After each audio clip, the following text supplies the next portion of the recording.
Magandang umaga po at magandang hapon, magandang gabi po sa BBCC family. Una po sa lahat, nagpapasalamat po ako sa inyong non-stop na prayers for me at sa aking family during my fight with COVID-19. Maraming salamat din po sa mga nagpadala po ng mensahe sa akin for thinking about me and my family. Sa ngayon po, nagpupuri po ako at nagpapasalamat sa Panginoon dahil back to normal na po uli ang condition ko dito. I'm back to work as well. It's been almost a month since I went back to work. Ngayon po problema pa rin po ang virus na ito. Patuloy pa rin po ang ginagawa namin sa pag-iingat at na pag-iingat po sa trabaho, ganun din po sa bahay.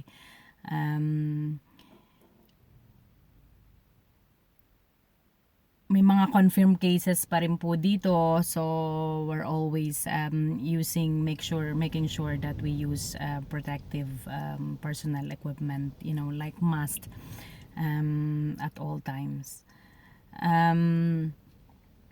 Although I had 4 swabs in a span of almost 2 months, na test po ako for COVID-19 at sa pang-apat, the last was 13th of May.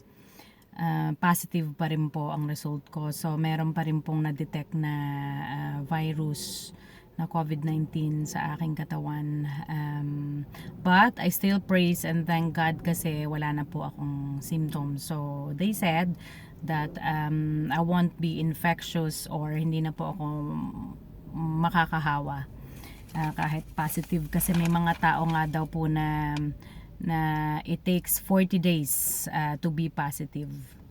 Iba-iba nga po kasi ang response ng mga tao sa katawan, pero ang importante po ay yung wala na pong simptomas. Una po ako na nagkaroon ng symptoms ay April 6. Nagkaroon po ako ng dry cough, tapos lahat po ng simptomas na nababasa nyo ng COVID-19, nagkaroon po ako. Pero praise God kasi nagsistay lang po sa katawan ko ng 1 to 2 days, and then nawawala, and then yung ibang simptomas naman po. Pero ang matagal na bumalik po ay ang aking strength. Talagang laging pagod na pagod ka, tapos yung panlasa po sa pagkain din matagal-tagal din po na bumalik. Pero okay na po ako at nagpapasalamat po ako, lalong-lalo na dahil hindi po naapektuhan, hindi po nahawa ang mga anak ko. So I praise God for that. At saka hindi rin po ako nagkaroon ng secondary pneumonia, which is yung po ang pinaka nakakatakot na nagiging secondary complication ng COVID-19 once na magkaroon ka po ay magkaroon ng pneumonia ang isang tao. So kaya po napupunta sila sa ICU or kailangan nila ng ventilator para ma-assist po yung paghinga nila, and may mga tao rin po na namatay dahil din po sa komplikasyon ng COVID-19. But as you can see, I've survived the virus by God's grace. So when I was battling, nung nakikipaglaban po ako sa simptomas ng COVID-19, talagang it was frightening, nakakatakot po talaga. Not for myself, para sa akin, I'm talking based on my personal experience, and I can only talk for myself. Natatakot po ako, hindi para sa sarili ko, kundi para po sa pamilya ko at sa mga anak ko na talagang ang mga tao nga po na naapektuhan po ng COVID-19 ay sabi nga po nila sa fear, sa takot, sa anxiety, yun po ang mas makakamatay sa kanila, hindi yung virus talaga kasi talagang kung ano-ano po yung mga negative thoughts na papasok. Syempre, the enemy is taking advantage sa most vulnerable times po sa buhay natin, lalo na kapag mahina ka physically and you are compromised emotionally as well. So sa akin po, pilit ko pong nilalabanan by God's strength yung mga kung ano-ano po mga pumapasok na negative sa aking isip, na meron din pong time na na-tempt din po ako na to question God, na bakit sa dinami-dami ng tao, bakit ako pa, lagi ko namang I always pray. I always pray before I go to work. I always pray for my workplace, sa mga residente namin at saka sa staff. But I know God has a plan for me, at hindi naman po natin nating kailangang malaman kung anong plano ni Lord, kung bakit, ang rason niya, kung bakit po niya ito inalaw sa atin. Kasi bilang Christian, hindi naman po ibig sabihin na Kristiyano tayo na exempted po tayo sa mga katulad nito ng virus, sa illnesses, sa calamities na darating sa ating buhay. But maapektuhan pa rin po tayo syempre. But magtiwala lang po na tayo sa mga pangako ng Diyos sa atin, na hindi niya po tayo iiwan, hindi niya po tayo pababayaan. At alam po niya kung anong plano niya sa ating buhay. Marami po ako natutunan at marami pong iniremind ang Diyos sa akin during my illness. At ang isa nga po doon ay God is sovereign, that He is in control. Talagang yung time po na yun, malalaman po talaga natin na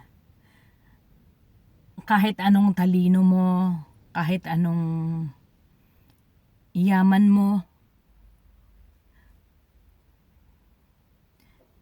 no matter how powerful you are, talagang wala kang magagawa bilang tao. May limit po tayo. But God is sovereign. Talagang nung po kahit yung mga doktor na nakakausap ko, na hindi nga rin po sila sure sa mga advice na ibibigay nila.